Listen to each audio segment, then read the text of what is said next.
This video took 720 hours over a total of 30 days to produce. Through colorizing and restoring over 100 historical clips, we aim to show you what life was like for people around the world 100 years ago. What kind of lives did they live? Did they also have their own worries and confusions? Today, there's no need to rush to keep up with the modern pace. Let's step together into this fragment of the old times. This scene was filmed in England in 1901. You can see the busy streets filled with people. However, life in Britain during this period was far from easy. Their position as the world's #1 power had just been overtaken by the United States, and the Victorian era had come to an end. Domestic capital was in an expansion phase, and at that time, labor laws had not yet been established. A large number of capitalists began employing child labor to squeeze out adult workers, resulting in children working everywhere across the country. This footage happened to capture that very moment these little adults became a unique symbol of early 20th century Britain. Here, a father is picking up his 12-year-old son after work. He happens to meet an old friend, his neighbor and childhood companion, so the two begin to play fight. Of course, they're just joking around, just as we would tease our close friends today. But fighting in front of so many people could easily get heated. At that time, children had very limited entertainment options. They could only play games like leapfrog. Still, for them, that was more than enough.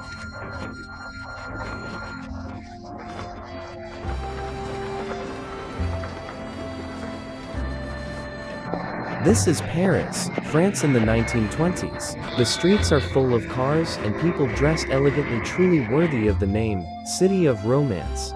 The French were even more particular about style back then than they are today. Men had to slick their hair back with pomade before going out, and women often wore mink coats.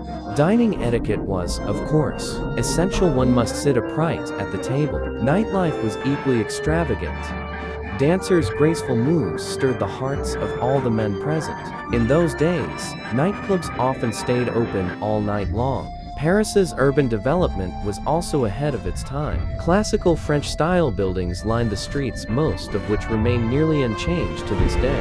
What you're seeing now is Germany in 1937. After Hitler's reforms, the number of unemployed Germans fell from 6 million in 1933 to 910,000. The gross national product and workers' incomes both doubled, and Germany's economy surpassed that of Britain and France, ranking second in the world, just behind the United States. However, Hitler went too far, and Germany's future soon plunged into darkness. Had he not started a war, the German people might have enjoyed a very prosperous life. According to German records from that time, an ordinary worker's daily wage was about 3 marks, enough to buy 30 bottles of Coca-Cola. This footage shows a convoy made up of a Mercedes tractor and several luxury cars. Germany's industry was already highly advanced, with precision machinery widely adopted in factories. These German workers were engaged in assembly line production, which is considered one of the earliest known examples of modern assembly line operations in Europe.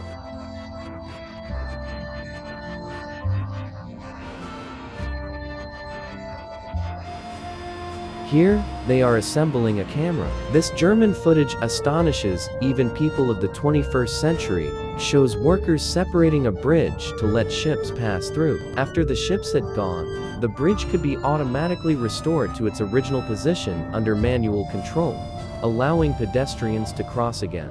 This scene was filmed in Queens, New York in 1920. A group of children are playing in the park, eating ice cream. Their parents would take them here for vacations every week. It was the era of the Coolidge prosperity. The United States accounted for 44% of global industrial output, and every family had spare time and money to travel. Each skilled worker supported an average of 3 dependents. One worker could feed an entire family. Even lower-level workers could support 1.5 people on their income. But just a few years later, the Great Depression arrived. At that time, the completion and opening of the Erie Canal turned New York into the trade hub between Europe and America. Automobile, electrical, and chemical industries grew explosively. As the core of America's industrial and financial capital, New York attracted over 80% of the country's industrial financing needs. The New York Stock Exchange's trading volume tripled compared to before World War I, becoming the main entry point for global capital flowing into the U.S. Life for Americans back then was far better than it is today. In the 1920s, Ford's Model T greatly reduced production costs through assembly line manufacturing. By the late 1920s, its price had dropped to around $260. At that time, the average monthly salary of an adult male worker was about $48, meaning 5 to 6 months' wages could buy a car. Thus, almost every American owned one. However, by 2025, the average price of a new car in the United States had reached $50,000, acquiring nearly 2 years of work without spending a cent. In terms of purchasing power, Americans today are several times poorer than those a century ago. A new form of entertainment also emerged in New York ski resorts. Commercial skiing became popular, and in winter, parents often took their children to ski. But even without visiting a ski resort, fun could still be found at home. In this footage, 2 children are playing with a small sled made by their parents, the sister pulling in front, the brother sitting inside. Although this video has been sealed away for over a century, the children's innocent smiles and playful expressions still feel vividly alive today.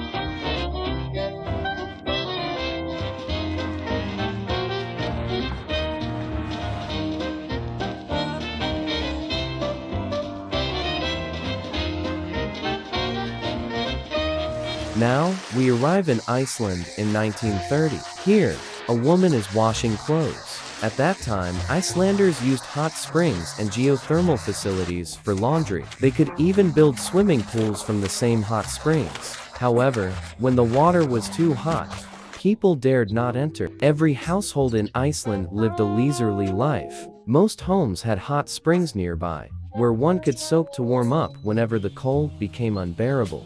At that time, Iceland's economy had not yet developed tourism, and with few local jobs available, most people worked in fish-related factories. For those unwilling to work in factories, sheep farming at home was also an option. Though Iceland contains the word ice, the country actually had vast grasslands, and most residents raised sheep. Elderly Europeans loved wool clothing, leading to Iceland being filled with sheep everywhere. This is Copenhagen, the capital of Denmark, in the 1930s. If I were to choose the most beautiful country of the last century, I would pick Denmark. Here, these elegant ladies are preparing to attend a ball. Copenhagen was Denmark's major commercial port, handling over half of the nation's foreign trade. Merchant ships came and went frequently, maintaining close trade ties with countries along the Baltic Sea and the Atlantic coast.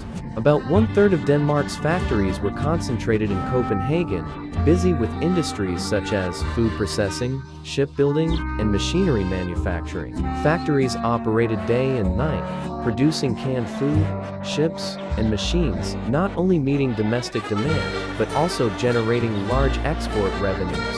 Denmark's long coastline made its beaches popular summer destinations. People went swimming and sunbathing in fashionable swimsuits, while families picnicked along the shore. Children built sandcastles and chased the waves.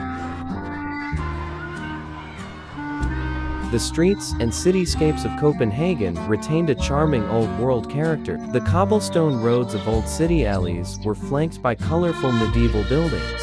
The clear ringing of bicycle bells filled the air as people rode past, while citizens carrying baskets shopped at local bakeries and grocery stores, fulfilling their daily needs.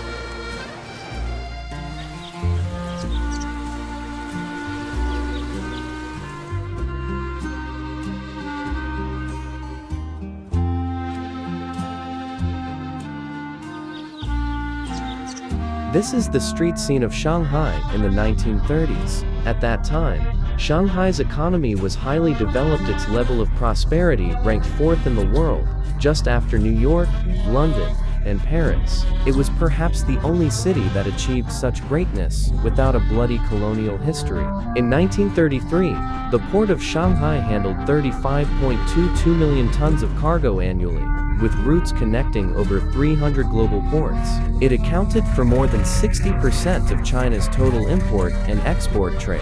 Meanwhile, Japan's two largest ports, Yokohama and Osaka, handled only about 18 million tons combined, half that of Shanghai. Shanghai's financial position also far exceeded that of Tokyo at the time. Foreign enterprises such as Jardine Matheson, Butterfield and Swire, Shibc, Loyal, General Electric, and Siemens all operated there. The Shanghai stock market was also thriving. More than a decade earlier, Chiang Kai-shek had lost 600,000 silver dollars, roughly equivalent to 100 million RMB today, in a failed stock investment, but those days of turmoil were long gone. What you're seeing now is one of Shanghai's earliest fashion shows for socialites. The three women in the footage all held distinguished backgrounds. On the left is Tang Baomei, daughter of Tang Xiaoyi, the first prime minister of the Beiyang government, and organizer of China's first large-scale fashion show. In the center is Shi Haizhen, Sun Qingling's close friend from their student days in the United States, who gave fluent English commentaries on fashion. On the right is Zhao Baolian, from a wealthy merchant family, married to the famous architect Fen Wenzhao, and regarded as a style icon in Shanghai's social circles. 我喜歡我剪頭髮，我啲頭髮向後邊攣嘅，我耳環係玉同埋珠嘅，完全係中國嘅樣子。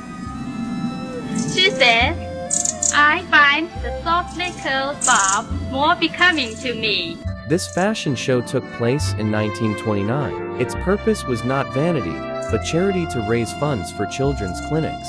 At that time, many impoverished children in Shanghai fell ill, but could not afford treatment.